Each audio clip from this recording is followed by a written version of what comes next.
अरे मंजू भाई साहब इस साइड देखो तो ना। अधिकारियों को नाश करो, यहाँ से भगाओ। और नहीं तो मंजू अग्रवाल आ गया, नहीं तो मंजू अग्रवाल भगाएगा इनको।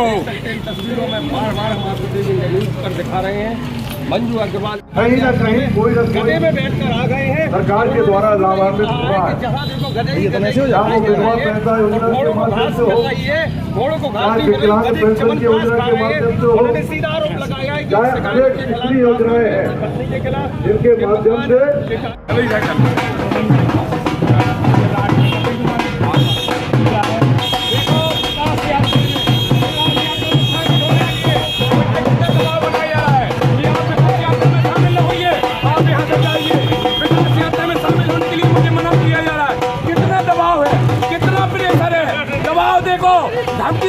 धमकियां देखो आपकी न्यूज में भी शायद आ गई होंगी। मैं आगे नहीं बढ़ सकता क्योंकि अब मुझे डर भी है, शायद ऐसे नोटिस दे देंगे मुझे ये पीड़ित किया जाएगा, प्रेशर बनाया जाएगा और शायद मुझे शायद किया जाएगा कि और फिर हत्या करके मुझे आत्महत्या का शायद केस क्या दिया जाएगा। ऐसा ही प्रेशर किया जा रहा है। बिल्कुल कुछ केस ऐसे भी होते हैं जो आत्महत्या का रूप दे दिए जाते, प्रेशर बना के बहुत आहे भर रहा है। एक मकान हमारा ही अनैतिक है, बाकी शहर में सभी नेताओं के सब अधिकारियों के मकान तो बिल्कुल स्वीकृति के बने हुए हैं। मुझे तो ये समझ में नहीं आता है भैया। मैंने भी कह दिया मेरा मकान गिरा दो श्रीमान जी। मुझे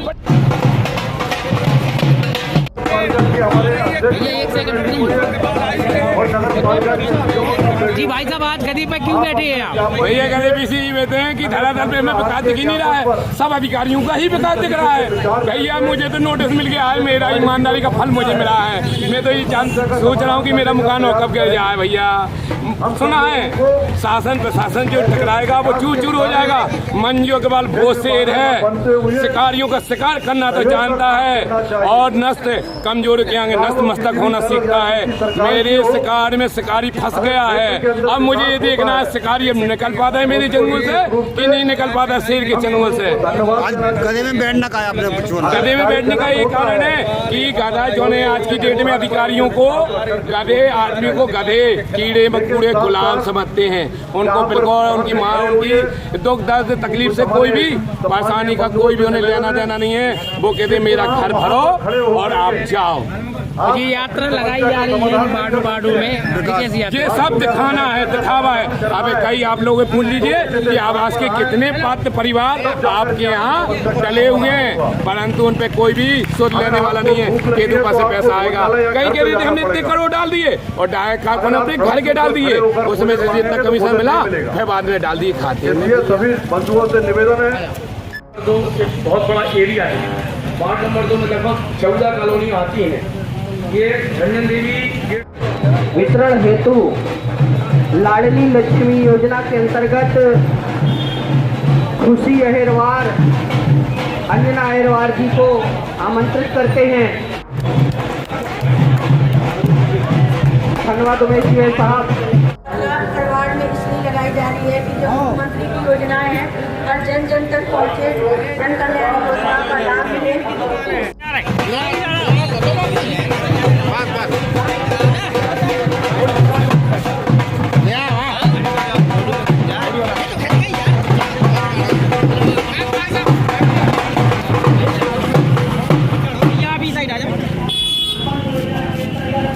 अरे मंजू भाई साहब इस साइड देखो तो ना।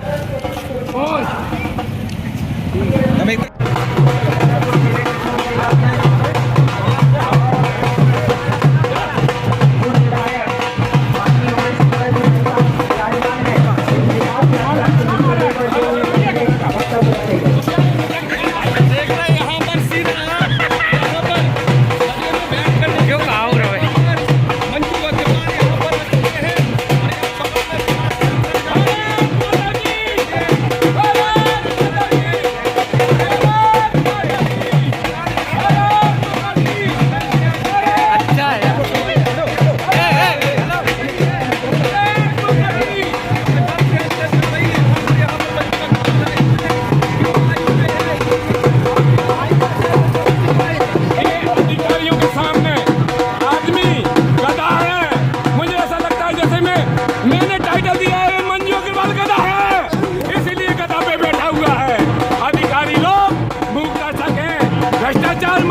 समय दिया जाता है।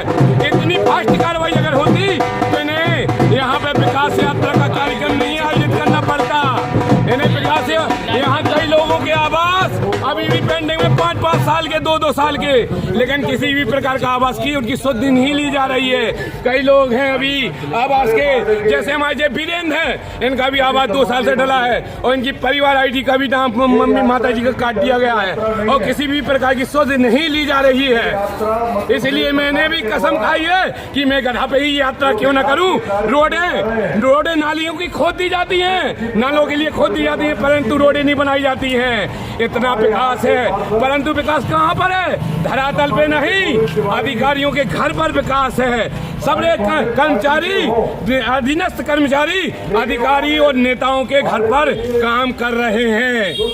सरकार की तो योजना बहुत सी निकल रही जनता के लाभ के लिए। अरे सरकार तो बहुत ही अच्छी है, बिल्कुल सरकार तो गौ की तरह है। माननीय प्रधानमंत्री एवं मुख्यमंत्री को बदनाम करने की बड़ी दृष्टि से ऐसे कार्य किए जा रहे हैं। माननीय प्रधानमंत्री मुख्यमंत्री मेरे पिता तुल्य हैं, मेरे आदर्श हैं, मैं इनको नमन करता हूँ, मैं चरण स्पर्श करता हूँ। माननीय प्रधानमंत्री मुख्यमंत्री मेरी आवाज आप लोग पहुँच रही हो तो इन दुष्ट भ्रष्टाचारी अधिकारियों का संहार करो, कृष्ण बन के इनका संहार करो। इनका संहार करो, इन भ्रष्ट अधिकारियों का।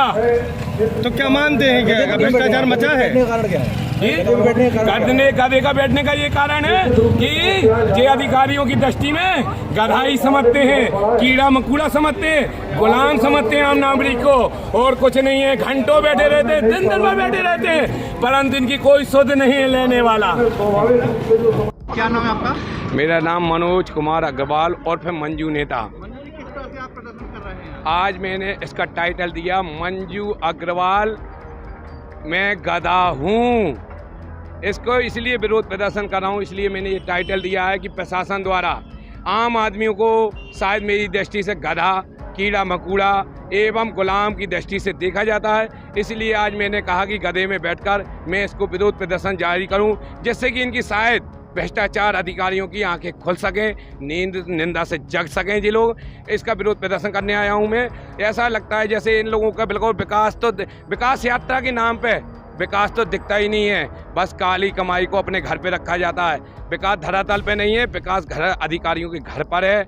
जैसे नालियों वो नलों के लिए रोडें खोद दी जाती हैं, परंतु रोडों का निर्माण नहीं कराया जाता है। जैसे आवास योजना के आवेदन तो ले लिए जाते हैं, जहां पर भ्रष्टाचार हो वहां पर उनका पैसा लेके उनकी स्वीकृत कर दिए जाते हैं, बाकी लोगों के किसी भी प्रकार के आवेदन को स्वीकार नहीं किया जाता है। ये हमने गधे में बैठकर इसको प्रदर्शन किया है।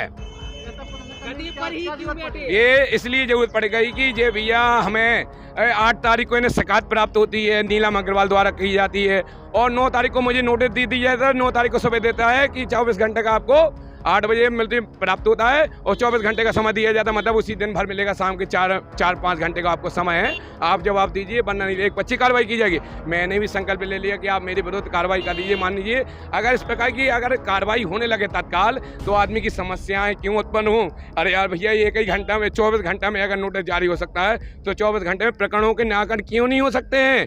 आदमियों को जो बिल्कुल मिला है, इसमें कचू जयचंद दलालों से मिली भगत करके इन पे नोटिस लिया, जिससे शिकायत प्राप्त हो। शिकायत ले ली उनने जयचंद दलालों से और मुझे नोटिस दे दिया है, जिसे कि उनकी दलाली बराबर बरकरार रहे, क्योंकि देश भी जयचंद जैसे लोगों से ही गुलाम हुआ था। इसी प्रकार की चीज सोचते कि आम आदमी गुलाम रहे और मेरी रोटियां सिकती रहें।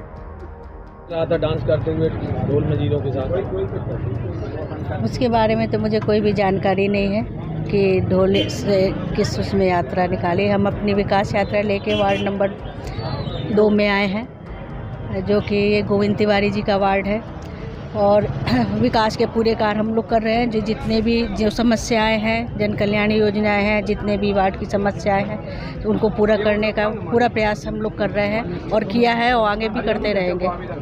विकास